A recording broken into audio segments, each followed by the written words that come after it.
The mother of an 8-year-old girl was thrown into a state of panic when she heard that people at her daughter's school were saying she appeared pregnant.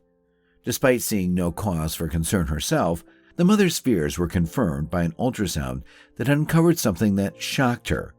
An unexpected health scare is always a worrying experience. When it occurs with the youngest member of a family, it can seem unjust and hopeless. In Sydney, Leah and her husband were under the impression that everything was fine with their youngest child until they heard concerning reports from her school. Jada, who was 8 years old, appeared to be healthy to her parents. They acknowledged that she was small and delicate, but they had never thought much about it since she had always been petite. Moreover, since Jada was the youngest of 4 children, they attributed her lack of energy to her inability to keep up with the hectic lifestyle of a busy family. Things changed for Jada when her classmates at school began making comments that she looked pregnant. Leah, Jada's mother, was surprised by the remarks and couldn't help but raise an eyebrow at the situation. Although Leah hadn't noticed anything unusual about her daughter, she and her husband decided to consult a doctor, considering the exceptional circumstances. Jada was the youngest child of Leah and Victor, who had their 3 older children in quick succession before Jada came along. Unlike her siblings, Jada didn't enjoy physical activities, and she would turn blue and shiver after swimming for only a short time. Jada and her family spent an entire weekend at the hospital, hoping to find a solution to her condition. Leah noted that Jada had been small since birth and compared her to a little stick.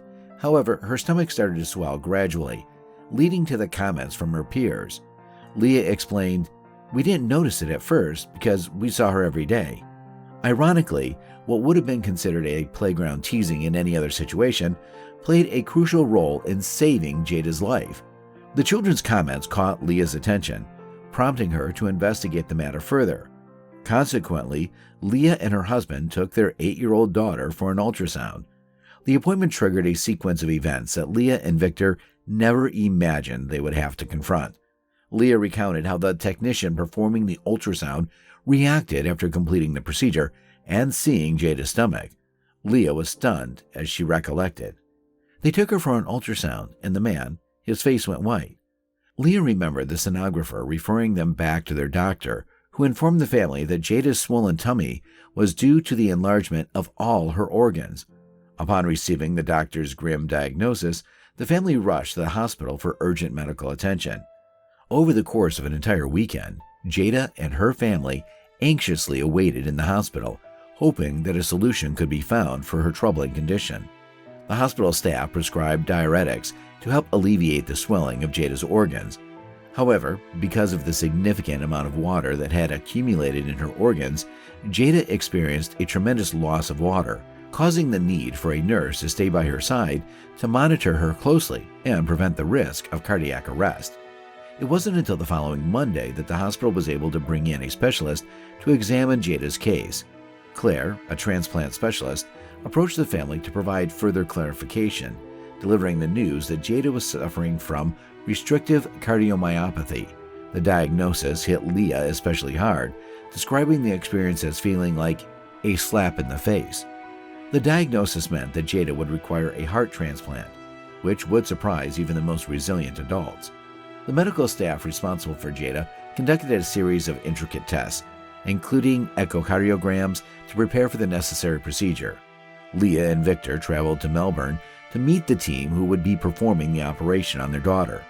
Upon meeting with the surgeons, doctors and nurses assigned to Jada, the parents realized how severe the situation was. They believed that their daughter had a few years ahead of her, but soon discovered that she was in critical condition. Jada was immediately placed on the list of patients who were most in need of a new heart. The team in Melbourne conducted several more tests and informed the parents that they needed to proceed with the transplant as soon as possible. However, for the moment, the family had to return home. 3 months later, the team located the perfect heart for Jada, and Leah received a call asking them to return to Melbourne. The family boarded an airplane, and Leah remembered holding the hand of a sweet old lady throughout the flight. She remarked, "It was thrilling, but so surreal." Leah, Victor, and Jada went directly to the hospital after landing. A nurse escorted them to their room where they were greeted by the surgeon, who introduced himself to the family. The surgical team proceeded with the operation without any complications, and the surgeon later returned to the parents with the good news that everything was a success. The ordeal had taken its toll on Jada's parents as well, but Leah commented that things were finally falling into place. Following the surgery, Jada was moved to the ICU, where she was closely monitored by nurses during her recovery. Her parents were allowed to see her a few hours later, and Leah recalled, "We walked into ICU hours later. Nothing can prepare you for that. I felt like I left my own body. I was numb. She was laying there lifeless. It was terrifying." Despite the successful transplant, Jada experienced some minor setbacks during her recovery, which resulted in her staying in the hospital longer than anticipated. While Jada was under the care of the hospital staff, Leah and Victor stayed in accommodation provided by Heart Kids. The young Jada was fortunate to receive a donor heart that was almost a perfect fit for her. The Make-A-Wish Foundation also paid her a visit and presented her with a Sphinx cat.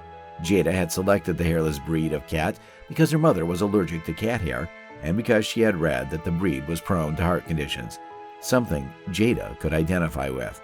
As Jada grew up, she continued to undergo regular checkups to ensure that her body did not reject the new heart. Leah, her mother, was thrilled to reveal that the fourth test had shown no signs of rejection, giving the family great hope for the future. Despite the anxiety and stress that comes with such tests, Jada had the support of her cat, Penny, to help her through it. The experience was also challenging for Jada's parents, but Leah expressed that things were finally falling into place. Jada's mother had learned to expect the unexpected and was overjoyed to see her daughter living a normal life. She exclaimed, "Jada is now healthy and strong, and we feel truly blessed."